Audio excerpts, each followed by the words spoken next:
Hello students, good morning. Previous lecture में हमने सीख लिया था mechanism of SN1 and SN2। तो SN1 SN2 उसका थोड़ा बहुत रिवीजन अभी करके आगे वाला टॉपिक हमको पढ़ना है आज, और वो है रिलेटिव रिएक्टिविटी। आज का टॉपिक है relative reactivity of haloalkanes of organic halide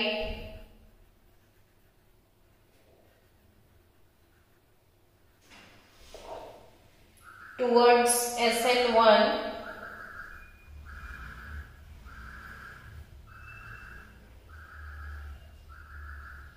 and SN2।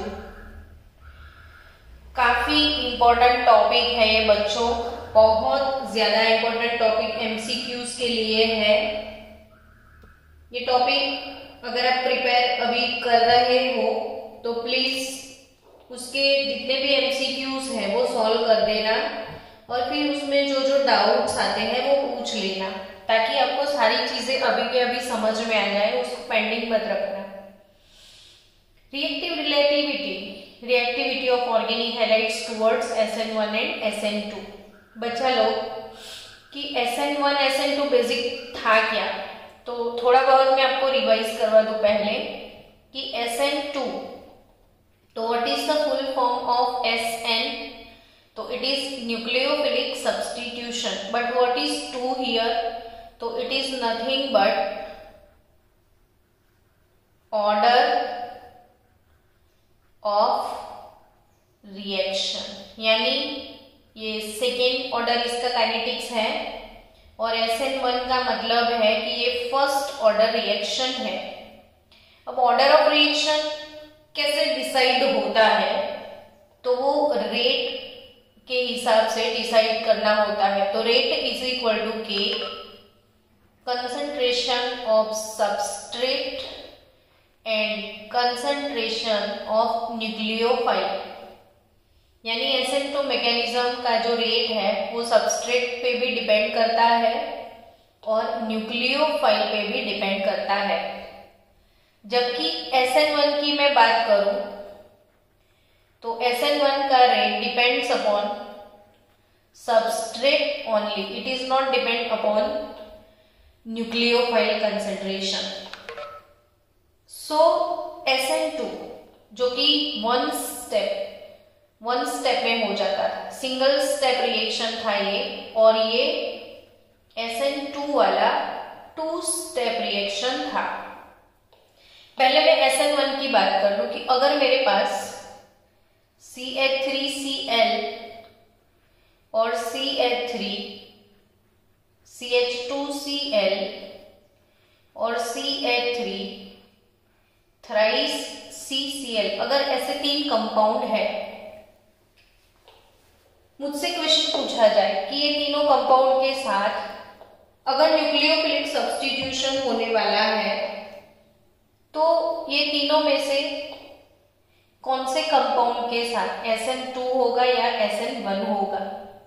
अब न्यूक्लियोफिलिक सब्स्टिट्यूशन जब होगा तो दोनों के बीच में कंपटीशन होगा, और कंपटीशन करते करते जो फिजिबल कंडीशंस जिसको सूट करती है उसके हिसाब से SN1 या SN2 हो सकता है, लेकिन अप्लाई दोनों होगा, और जो सूट करेगा वो लास्ट इसका मैकेनिज्म होगा। यानी ये दोनों कॉम्पिटिटिव रिएक्शन है, SN2 SN1 कोई भी हो सकता है, जो फिजिबल होता है, जो जल्दी हो जाएगा वो हो जाएगा। अब ये देखो CH3Cl, तो CH3Cl की पर्टिकुलर बात की जाए अगर, तो CH3Cl, अब आने वाला जो न्यूक्लियोफाइल है वो ऑलरेडी नेगेटिव होता है, ये भी नेगेटिव, ये भी नेगेटिव, दोनों नेगेटिव के बीच में रिपल्शन होता है। तभी मैंने ऐसा सिखाया था कि ये जो न्यूक्लियोफाइल है वो पीछे से अटैक करेगा। अब जब पीछे से कोई अटैकिंग रिएजेंट आता है तो ऑब्वियसली पीछे बहुत सारा क्राउड नहीं होना चाहिए। अगर इसके पीछे क्राउडिंग है, जैसे आप सोचो कि सी, इधर CH3 है और 2H है, ये दोनों में कंपाउंड की कंपैरिजन करूं तो इसके पास तीनों H है, इसके पास एक मिथाइल ग्रुप भी है, थोड़ा क्राउडिंग तो है ना मिथाइल, इसके पास मेंबर्स ज्यादा है। अब यहां से अगर न्यूक्लियोफाइल को अटैक करना है तो रास्ता बिल्कुल क्लियर है, बहुत ज्यादा क्राउडिंग नहीं है। यहाँ पे थोड़ा सा स्टेरिक हिंड्रेंस है, जो क्राउडिंग होता है इसे क्या बोलते हैं हम, स्टेरिक हिंड्रेंस, यानी पॉपुलेशन यानी क्राउडिंग है यहाँ पे थोड़ा बहुत, इससे थोड़ा ज्यादा। सो ऑब्वियसली ये इसमें फास्ट अटैक करेगा। आपको पता है ये पीछे से अटैक करता है, तब ये जो तीनों हाइड्रोजन और sp3 हाइब्रिडाइजेशन हो जाता है, सेम प्लेन में चले जाते हैं। ये न्यूक्लियोफाइल इधर से आ जाता है, क्लोरीन इधर से निकल जाता था और पूरा मॉलिक्यूल जो है, ये मॉलिक्यूल का जो स्ट्रक्चर है इसमें इन्वर्जन दिखता था, जिसको हमने वाल्डन इन्वर्जन ऐसा वर्ड बोल के सिखाया था कि it is called Walden inversion. ये मॉलिक्यूल ऐसे आ जाएगा, पूरे तीनों H इस साइड आ जाएंगे और न्यूक्लियोफाइल यहाँ पे अटैच हो जाएगा, और ये वाला मैकेनिज्म था SN2 का। तो ऑब्वियसली बच्चों आप सोच सकते हो कि SN2 मैकेनिज्म किसके साथ फास्ट होता है, तो जिसमें क्राउडिंग बहुत ज्यादा ना हो। समझ रहे हो, अगर बहुत सारा क्राउडिंग है तो SN2 फास्ट नहीं होता। तो SN2 रिएक्शन सिंपल से मॉलिक्यूल जिसके पास क्राउडिंग नहीं है उसके साथ फास्ट होगा, यानी रिएक्टिविटी ऑर्डर अगर मुझे कहीं लिखना है तो सिंपल से मिथाइल हैलाइड्स, सिंपल से कैसे कंपाउंड, मिथाइल हैलाइड्स के साथ सबसे ज्यादा फास्ट SN2 होगा। मिथाइल हैलाइड के अलावा ये भी प्राइमरी हैलाइड है, तो आई थिंक इससे ज्यादा फास्ट इसमें होगा। इसमें बिल्कुल क्राउड नहीं, इसमें थोड़ा सा तो क्राउड है, तो इसमें इसकी कंपैरिजन में थोड़ा स्लो, यानी ये मोर रिएक्टिव है मिथाइल हैलाइड, फिर प्राइमरी हैलाइड, फिर देखा जाए तो सेकेंडरी हैलाइड और फिर टर्शरी हैलाइड्स। सो SN1 सिंपल वाले मॉलिक्यूल के साथ फास्ट होगा, जिसके साथ क्राउडिंग ना हो उसके साथ, क्योंकि उसको कुछ करना ही नहीं है, पीछे से अटैक करना है और अपना काम खत्म करना है। तो फिर SN1 में क्या होता है, तो SN1 2 स्टेप्स में होता था, ये चीज आपको पता है। अब 2 स्टेप में जो फर्स्ट वाला स्टेप था, फर्स्ट वाला स्टेप मैं इसकी बात करूंगी अब, कि इसके साथ अगर दोनों में से कौन सा रिएक्शन होगा, तो SN1 इसके साथ फास्ट होगा, इसके साथ SN1 स्लो होगा। अब क्यों, वो समझते हैं। तो SN1 का जो फर्स्ट स्टेप था उसमें कार्बोकेटाइन, अगर मैंने ये कंपाउंड लिया, ये C के आजू बाजू 3 CH3 टर्शरी ब्यूटाइल ग्रुप है, ये टर्शरी ब्यूटाइल ग्रुप। अब ये टर्शरी ब्यूटाइल क्लोराइड, ये लीगल प्रोसेस था। पहले यहां से पुराना न्यूक्लियोफाइल रिमूव होता था, पुराना जो न्यूक्लियोफाइल है, वीक न्यूक्लियोफाइल है, वो रिमूव होता है और एक कार्बोकेटाइन प्रोड्यूस होता है, और which is slow step, production of carbocation, slow step reaction. तो it is slow step reaction, carbocation का प्रोडक्शन हुआ। यानी बच्चों SN1 रिएक्शन किसके साथ फास्ट होगा, तो ये पूरा कौन डिसाइड करता है,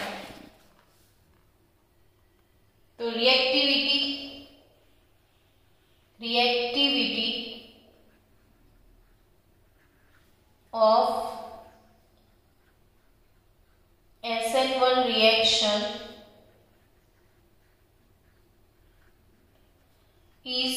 depend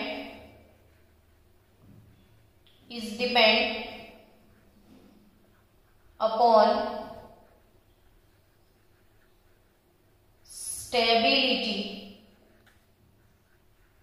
of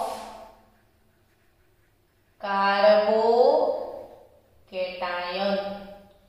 ये सीखना है हमको कि reactivity of SN1 reaction is depend upon the stability of carbocation. वो 100% स्टेबिलिटी पे डिपेंड करता है। किस पे डिपेंड करता है? स्टेबिलिटी पे डिपेंड करता है। कार्बोकैटायन की स्टेबिलिटी पे जाएगा। अब बच्चों, कौन सा कार्बोकैटायन ज्यादा स्टेबल होगा, अगर आप ये समझ गए तो कभी कोई इश्यू आपको आने वाला नहीं है। चलो पहले मैं एक सिंपल से कार्बोकैटायन की बात सिखा दूं आपको।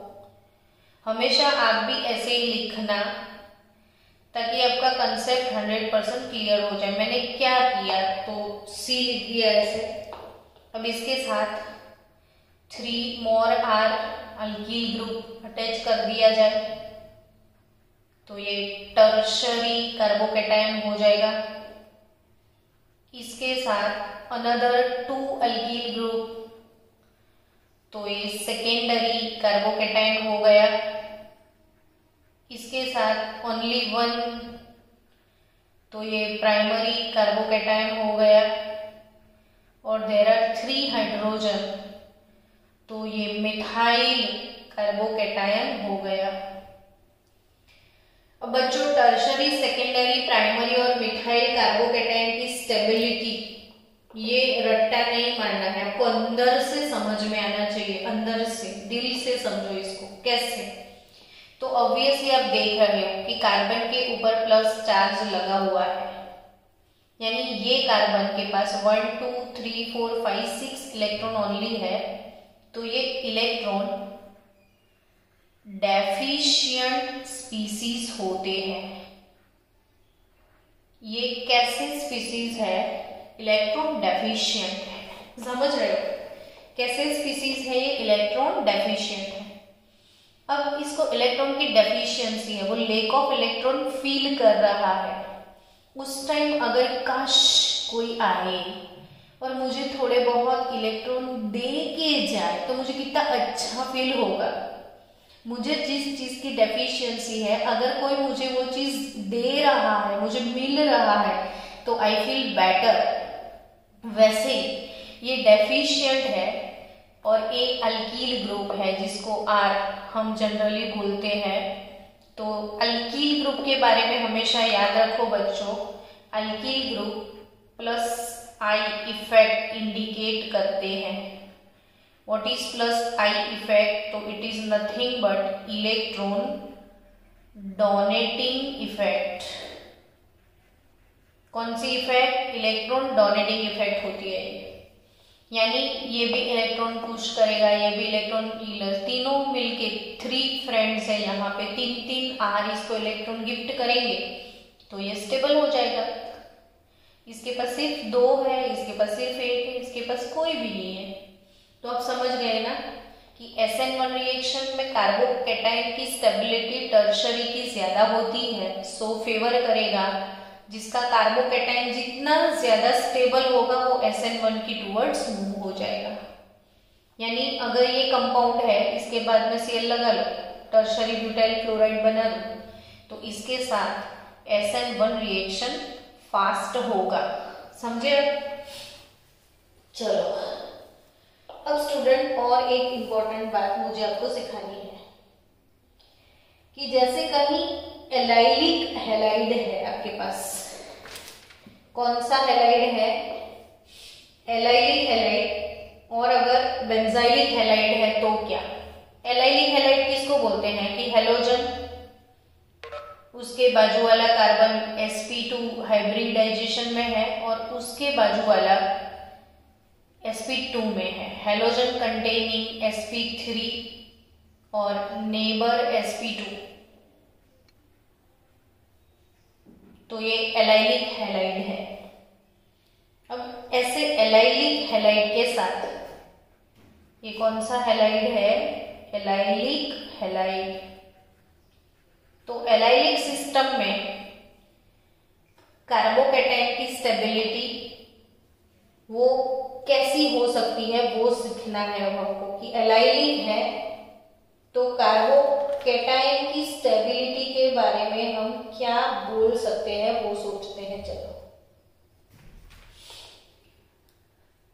अब एलाइलिक हैलाइड अगर है तो इसमें से कार्बोकैटायन कैसा प्रोड्यूस होगा? तो CH2 double bond CH2 plus, ये दोनों इलेक्ट्रॉन ये लेके चला जाएगा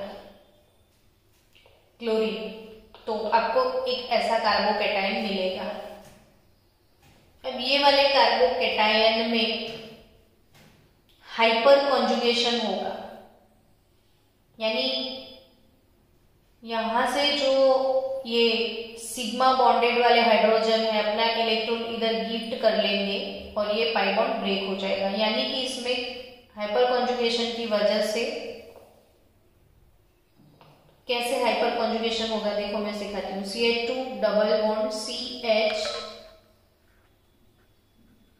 ये इसके पास दो हाइड्रोजन है, समझे आप? ये सिग्मा बॉन्डेड हाइड्रोजन यहाँ पे अपने इलेक्ट्रॉन गिफ्ट कर देंगे, तो यहाँ पे CH डबल बॉन्ड CH हो जाएगा। समझ रहे हो? सिग्मा बॉन्डेड हाइड्रोजन, तो ये वाले जो पाई इलेक्ट्रॉन है ये इधर शिफ्ट हो जाएंगे और फिर ये हाइड्रोजन जो यहां से रिप्लेस होता है वो वहां पे चला जाएगा। यानी समझो कि CH2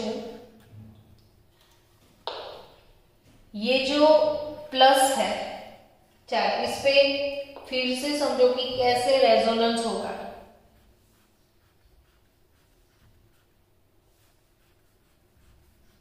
फिर से मैं लिख के दिखाती हूँ, देखो हमारे पास एलाइलिक सिस्टम ये वाला है, CH2 double bond CH2 plus, ठीक है। अब इसमें रेजोनेंस होने वाला है, तो ये वाला प्लस चार्ज डीलोकलाइज होगा, यहां पे आ जाएगा और ये पाई बॉन्डेड इलेक्ट्रॉन इधर गिफ्ट में मिल सकते हैं। तो CH डबल बॉन्ड CH2, यानी पहले डेफिशिएंसी ये वाले कार्बन पे थी, अब डेफिशिएंसी ये वाले कार्बन पे हो गई। अब इससे फायदा क्या होगा? समझो कि there are two friend 1 and 2, ये दोनों को पावागढ़ चढ़ना है, एक बड़ा सा डूंगर चढ़ना है, बट एक कंडीशन के सिर पे बहुत बड़ा एक सामान इनको दिया गया है। अब दोनों को पावागढ़ चढ़ना है, इसके सिर पे बहुत बड़ा सामान है, हैवी। तो होगा क्या, जैसे जैसे थोड़ा आगे चले जाएंगे तो ये अपना जो है सामान, ये बोझ इसको मिल जाएगा और ये फ्री हो जाएगा। तो थोड़ा बहुत सफर ये करेगा, तब तक ये फ्री रहेगा। फिर थोड़ी देर के बाद ये अपना सामान इसको दे देगा, थोड़ी देर के बाद ये इसका सामान इसको मिलेगा, यानी ये सामान डीलोकलाइज होता रहेगा। समझ रहे हो? वैसे ये जो पॉजिटिव चार्ज है वो डीलोकलाइज होता रहेगा, कभी यहां तो कभी वहां। यानी पूरे टाइम ये वाले कार्बन को डेफिशिएंसी फील नहीं करनी पड़ेगी, कभी इसको मिलेगी कभी इसको मिलेगी। और ड्यू टू दैट इसमें रेजोनेंस होगा, यानी कन्वर्ट स्ट्रक्चर ए स्ट्रक्चर बी में कंटिन्यूअसली ये दोनों इंटर कन्वर्टिबल है, चार्ज डीलोकलाइज होता रहेगा, तो स्टेबिलिटी इंक्रीज हो जाती है। तो अगर ये कोई एलाइलिक सिस्टम एलाइल हैलाइड है तो उसके साथ भी कौन सा रिएक्शन फास्ट होगा, SN1, क्योंकि इसमें एलाइलिक कार्बोकैटायन जो बनता है उसमें ड्यू टू रेजोनेंस ये डेफिशिएंसी डीलोकलाइज होती जाएगी और उसकी वजह से इसकी स्टेबिलिटी इंक्रीज हो जाएगी। तो एलाइलिक सिस्टम में भी SN1 रिएक्शन फास्ट होगा। अगर सोचो आपके पास बेंजाइलिक सिस्टम है, अब जैसे बेंजाइलिक वर्ड में बोलूं तो आपको बेंजाइल क्लोराइड का फॉर्मूला तुरंत दिमाग में आना चाहिए कि ये बेंजीन का रिंग, उसके ऊपर CH2, तो ये बेंजाइलिक, डायरेक्ट होता तो ये फिनाइलिक हो जाता। तो ये है बेंजाइलिक हैलाइड।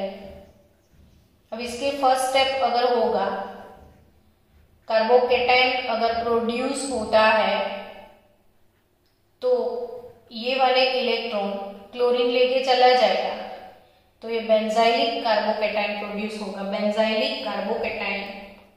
अब इसमें रेजोनेंस होगा कि नहीं, तो यस पॉसिबिलिटी है। इसका रेजोनेंस समझो आप कि ये जो 2 पाई इलेक्ट्रॉन है ये इसको गिफ्ट में मिल जाए, समझ रहे हो, ये जो 2 पाई इलेक्ट्रॉन है ये इसको गिफ्ट में मिल गए, तो रेजोनेंस कैसे होगा, दोनों पाई इलेक्ट्रॉन इधर चले गए, CH2 हो गया, तो यहाँ ऐसे इधर प्लस चार्ज डेफिशिएंसी क्रिएट हो जाएगी।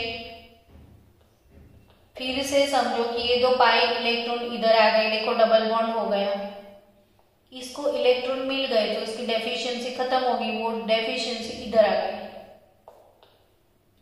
सेम वे अब ये वाले पाई इसको डोनेशन में मिल जाएंगे, यानी यहाँ पे डोनेशन हुआ, यहाँ पे तो वो CH2 है तो चार्ज इधर आ गया। नेक्स्ट स्टेप में क्या होगा कि ये इसको डोनेशन देगा, यानी यहाँ पे डोनेशन हो गया, यहाँ पे हुआ तो चार्ज इधर डीलोकलाइज हो जाएगा। देखो चार्ज पहले यहाँ था, अब इधर आया, अब इधर आया, अब इधर आया और वापिस फिर ऐसा, मतलब कि पूरा ये जो सर्कल है वो घूम गया इधर, CH2+। तो इतने सारे रेजोनेटिंग फॉर्मूला है, 1 2 3 4। एलाइलिक सिस्टम में सिर्फ 2 रेजोनेटिंग फॉर्मूला थे, बेंजाइलिक में बहुत ज्यादा रेजोनेटिंग फॉर्मूला है। Number of resonating formula increases, stability increases. ये तो कॉमन लॉजिक है, आप समझ सकते हो कितना डीलोकलाइज हुआ। सिर्फ 2 फ्रेंड नहीं है, यहाँ पे 1 2 3 4 5 फ्रेंड्स अगर डीलोकलाइज करेंगे तो बहुत ज्यादा डीलोकलाइज होगा, यानी स्टेबिलिटी और भी बढ़ जाएगी। तो अगर ये कहीं बेंजाइलिक सिस्टम है तो उसके साथ भी कौन सा रिएक्शन फास्ट होगा, SN1 वाला। हेलो, कौन सा रिएक्शन फास्ट होगा बेंजाइलिक सिस्टम के साथ, SN1 वाला रिएक्शन फास्ट होने वाला है। तो ऑब्वियसली आप याद रखना बच्चों कि स्टेबिलिटी की जब बात आए तो benzylic carbocation is more stable then allylic carbocation. Allylic stable है, बेंजाइलिक भी स्टेबल है, लेकिन एलाइलिक से ज्यादा बेंजाइलिक स्टेबल है। यानी कहीं आपको ये पूछ लिया किसी ने कि CH2 double bond CHCl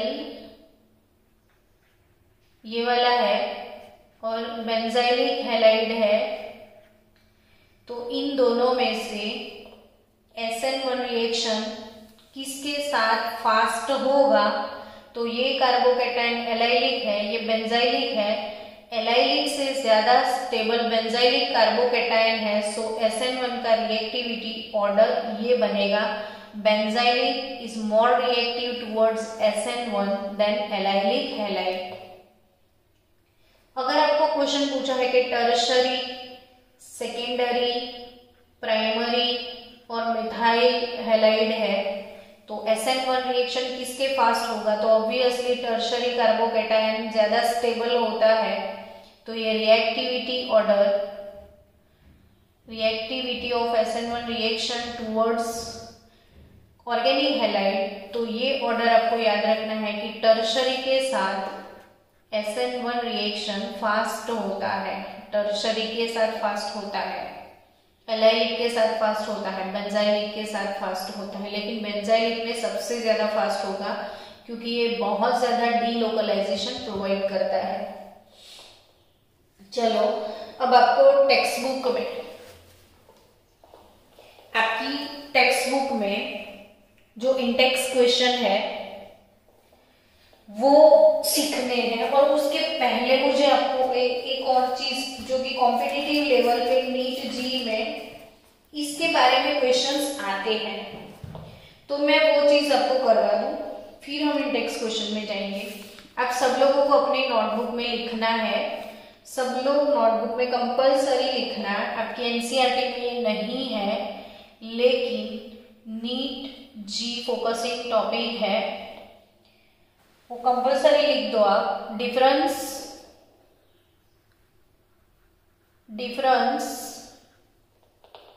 between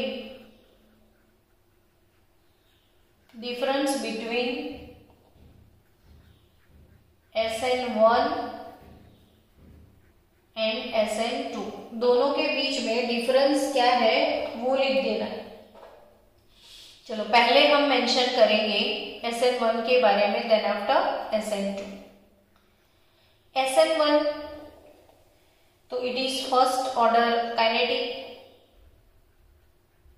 first order kinetic, ये तो आराम से आप बता सकते हो कि it is of first order, it is of second order, एक डिफरेंस बड़ा आराम से आ जाता है ना, फास्ट, यस। सेकेंड डिफरेंस भी बड़ी आसानी से आप बोल दोगे, मेरे सिखाने से पहले आपने बोल दिया होगा कि it is two step reaction, and ये वाला वन स्टेप रिएक्शन। चलो ये डिफरेंस भी इजीली आ गया। SN1 में तीसरा डिफरेंस है कार्बोकेटायन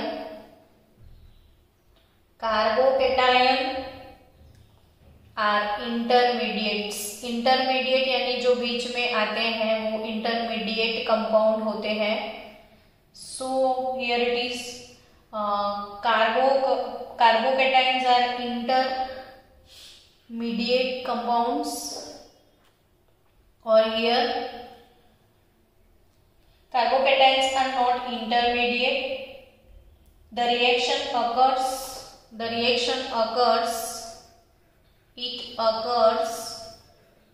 through transition state।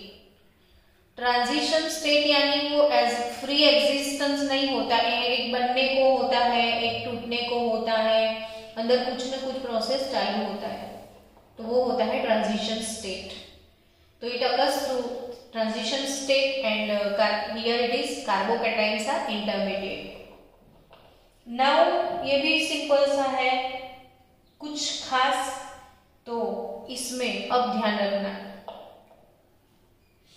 अब ध्यान से समझना देखना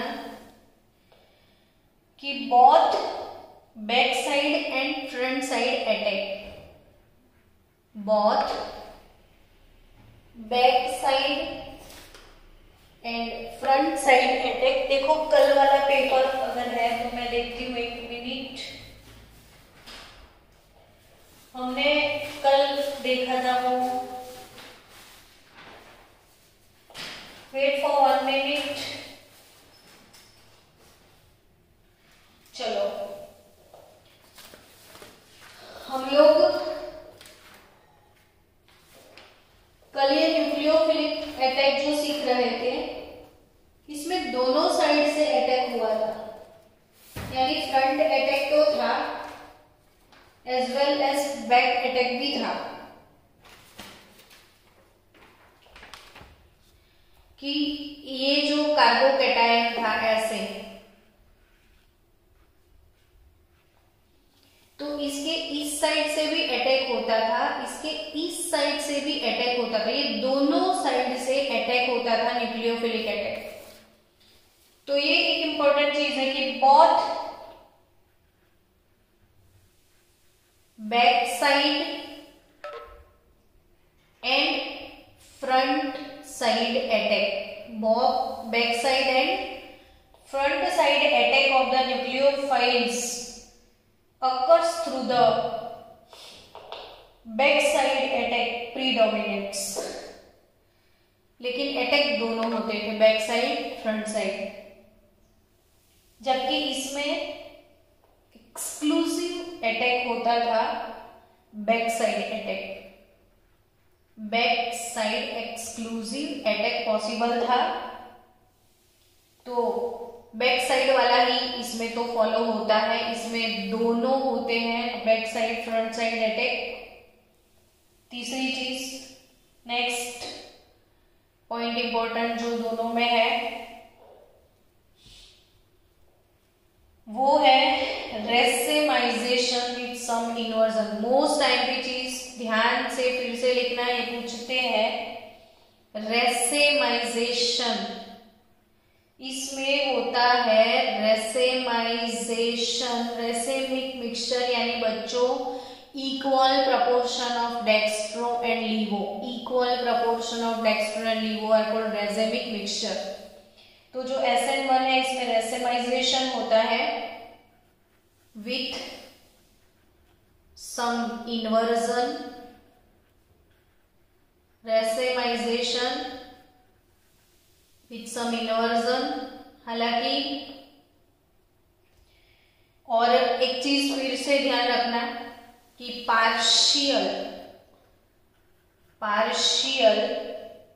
रेसेमाइजेशन is observed, partial racemization is observed.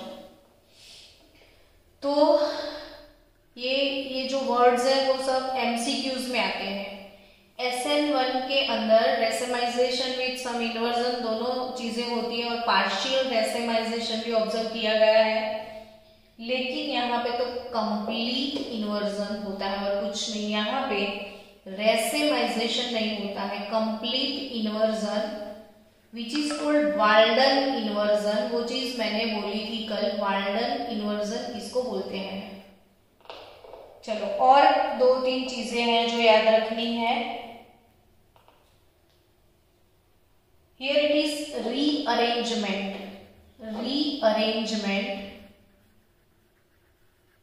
is observed, इसमें रीअरेंजमेंट होता है, यहां पे रीअरेंजमेंट नॉट ऑब्जर्व्ड, इसमें रीअरेंजमेंट नहीं होता, इसमें रीअरेंजमेंट होता है। इसमें सबसे पहले कार्बोकैटायन बनता है तो इसके लिए एलिमिनेट भी होता है। So elimination is an important side reaction, इसमें एलिमिनेशन एक इंपॉर्टेंट साइड रिएक्शन है, इसमें एलिमिनेशन नहीं होता है, कोई एक आता है दूसरा तब चला जाता है, सब्स्टिट्यूशन होता है। इसमें पहले एलिमिनेट होता है न्यूक्लियोफाइल, फिर बाद में दूसरा आता है।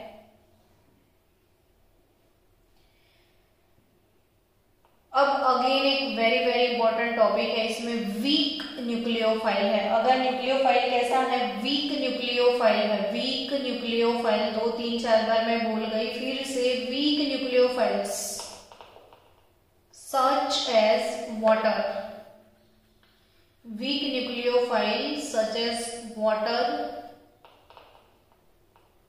Alcohols etcetera favor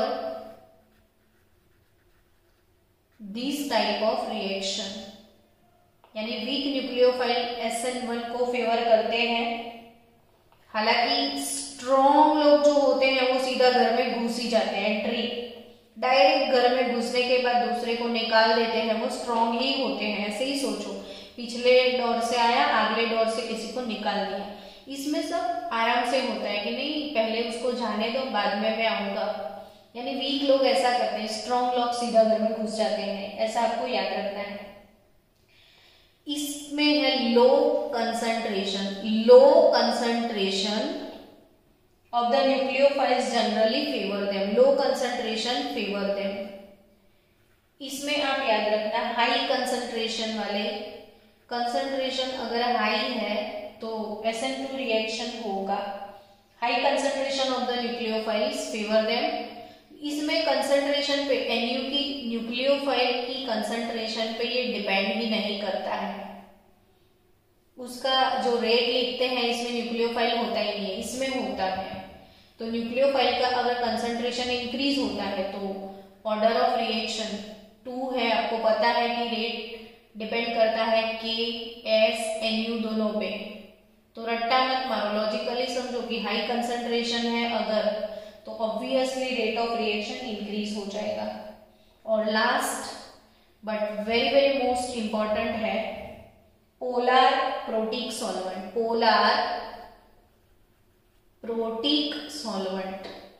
protic solvent किसको बोलते हैं? जिसमें प्रोटोन होता है, H+ यानी प्रोटोन, जैसे HCl, तो ये प्रोटिक सॉल्वेंट हो गया। तो जिसमें H2O, इसमें H+ होता है, अल्कोहल H+ देता है, तो ये सारे प्रोटिक सॉल्वेंट है।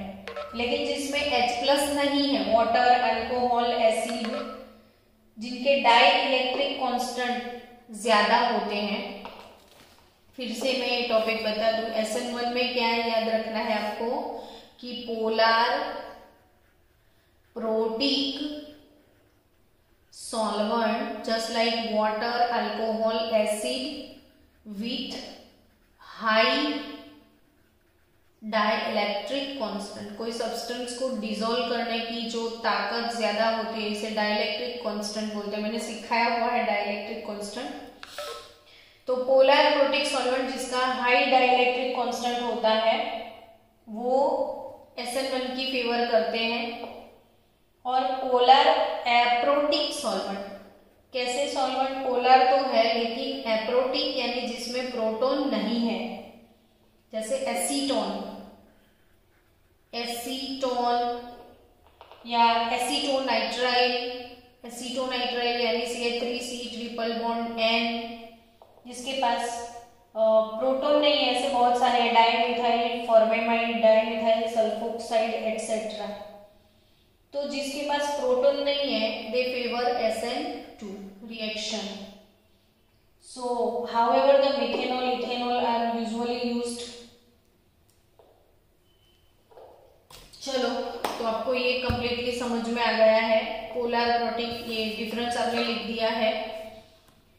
तो इंडेक्स क्वेश्चन कल करेंगे। 38 मिनट का वीडियो है, वो बहुत ज्यादा लंबा खींच लिया तो फिर प्रॉब्लम हो जाएगी।